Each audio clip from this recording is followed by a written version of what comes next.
Stéphane Bunard, la colère, elle était présente dans les gestes aussi. On l'a trouvé quand même assez... Alors, on parlait des 5 premières minutes tout à l'heure. Je ne sais pas si vous serez d'accord avec moi. On a l'impression de quelque chose qui est très cadré, très travaillé. Et ensuite, le naturel qui revient.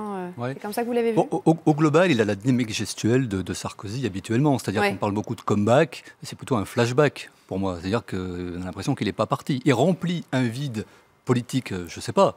Mais en tout cas, il remplit un vide même gestuel. C'est-à-dire qu'il est l'harmonie imitative de ce qu'il a été.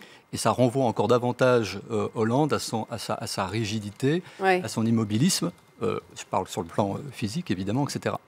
Voilà. Alors, ce qui est intéressant, c'est que dans les premières minutes, alors c'est vrai, c'est travaillé avec des communicants, avec des entourages un peu zélés, etc., mais qui souvent ont un discours contre-productif par rapport aux politiques, qui est de les maintenir dans ce que j'appelle la culture du contrôle, avec cette idée communément admise qu'on ne doit pas montrer ses émotions, pas montrer de gestes, etc., voire, dans certains cas, en fabriquer.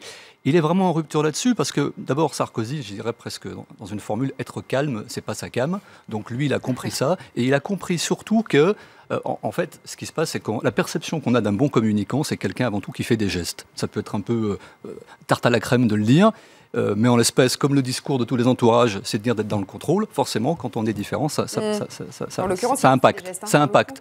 Parce que personne l'aime, mais tout le monde le regarde, quoi, par exemple. Vous voyez, bon, il y a un truc fascinant, quoi. C'est un peu comme d'autres, comme Bernard Tapie, comme Cohn-Bendit, il y a une bête de scène qui est derrière. Bon. Il est touché émotionnellement au tout début. Alors certes, ça a été travaillé, mais quand il dit « merci de m'avoir invité », j'ai été perplexe devant une paupière gauche qui a cligné un peu plus vite que la paupière droite. La même chose est arrivée dans la colère face à Ségolène Royal. Donc il est touché émotionnellement. Peu importe ce qu'il dit de Hollande, il est touché par ce que dit Hollande.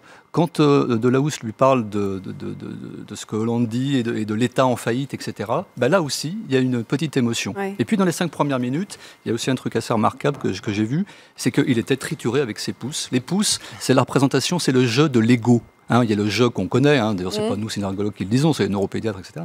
C'est le jeu de la prise de parole à l'école, mais le jeu, c'est le jeu de l'ego. Et il se le gratte, il se le démange. Donc il y a...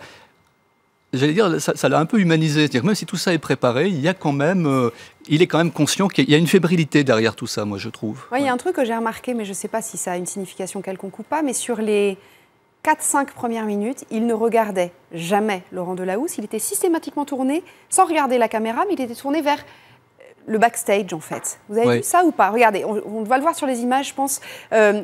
Donc là, il s'adresse à Laurent Delahousse et ensuite, il répond sans le regarder. En fait, il ne le regarde pas dans les yeux du tout. Vous voyez? Il a le regard qui part complètement sur la droite de l'écran. Oui, enfin sur la droite, mais en fait c'est sur sa gauche. Donc ça veut dire qu'il va dans le passé, dans le ressenti. Vous savez, l'histoire du regard et de la focalisation du regard, je crois qu'il y a des idées admises là-dessus, c'est comme les bras croisés. Je veux dire, on sait depuis Cahuzac qu'un bon menteur, il regarde sur les yeux. Oui, donc si on lui apprenait quelque chose... Non, le menteur qui est conquérant, or, il est de la race des conquérants. Donc que Sarkozy ait le regard qui soit fuyant alors que c'est un conquérant, il devrait plutôt la jouer s'il mentait comme Cahuzac. Donc je suis plutôt intéressé chez Sarkozy pour voir quand il dit quelque chose les yeux dans les yeux. Là, ça peut avoir du sens. Voilà. Mais non, mais sa dynamique gestuelle, c'était comme toujours les épaules. Alors on se moque toujours de ses épaules en disant qu'il est agité si on l'aime pas. On va dire qu'il est dynamique si on l'aime bien. La réalité, c'est que les épaules, ça toutes les études le montrent, c'est la volonté d'être à la hauteur. Alors je vous fais grâce de l'histoire de la taille, c'est d'être à la hauteur, de performer. Et donc un coup d'épaule gauche, j'en fais une affaire personnelle. Un coup d'épaule droite, ça s'inscrit plus dans la relation. Bon, le corps est en avant, ça veut dire qu'il est dans le match. Les gestes sont assez élevés, ça veut dire qu'il est investi. Quand il dit, je sais pas, j'ai dit n'importe quoi, mais il dit, voilà, je veux relever les défis de la France et qu'il le fait là, c'est pas je veux relever les défis de la France. Il y a aussi une harmonie imitative. Donc, globalement, après, ce qu'il fallait regarder, c'était les moments qui correspondaient à des choses, comme par exemple, quand il parle de Big Malion, j'ai vu 2 retroussements de nez qui marquent le mépris. Alors, ça a creusé. Faut voir dans quel sens ça peut aller. C'est-à-dire que sur les affaires, il avait une attitude qui était effectivement, il avait l'air assez touché. Quand on a parlé de Patrick Buisson, il a eu une sortie « J'ai jamais été trahi de cette façon-là » et on sentait, alors est-ce que c'est sincère ou pas, mais on sent effectivement une vraie émotion, quoi. Oui, enfin, je vous dis, il y avait rien de remarquable, sinon qu'il était habituel à lui-même. Sinon, ce début où il est dans une espèce de fébrilité et d'émotion, enfin, même quand il dit « merci de m'avoir invité », qui a déjà un soubresaut émotionnel, c'est quand même étrange.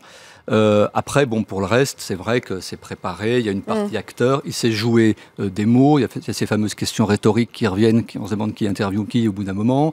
Il fait, non pas des anaphores, mais il fait des épiphores, c'est-à-dire des phénomènes de répétition en fin de phrase.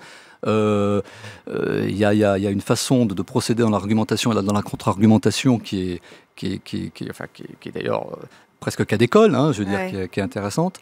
Mais dans ses gestes, voilà. Alors, ce qui peut être marrant pour l'anecdote, c'est quand il parle de Juppé et de Fillon. Alors, Juppé, c'est assez neutre, mais sur Fillon, il y a une micro-démangeaison là sous. Et la micro-démangeaison, c'est quoi? La micro-démangeaison, ça veut dire quelque chose qui ne sent pas, qui renvoie à du passé, à son histoire avec lui. Donc, en même temps, c'est pas un scoop.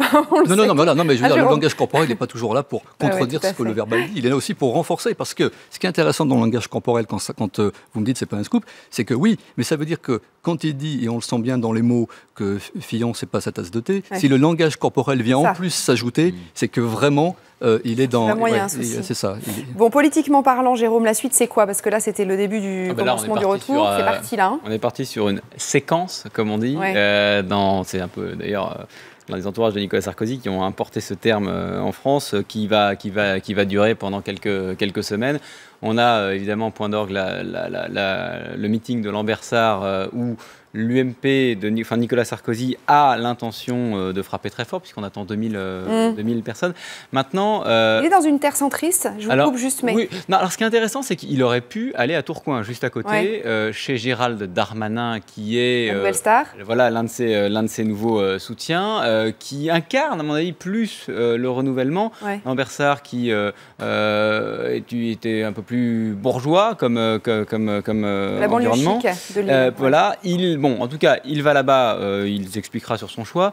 Maintenant, ce qui est intéressant dans les prochaines semaines, c'est de voir aussi comment vont se positionner les rivaux. Moi, j'attends de voir ce que va donner l'interview ce soir de Bruno Le Maire sur TF1, parce que, après tout, hier, il a fait très peu de cas, il n'en a même pas parlé, de Bruno Le Maire, et très peu de cas de François Fillon et d'Alain Juppé, en considérant avec un peu de condescendance quand même qu'il aurait besoin d'eux. On va voir parce que, comme disait Alain Juppé, le match a commencé. Merci beaucoup, Jérôme. On va partir place Beauvau. Le ministre de l'Intérieur est en train de s'exprimer.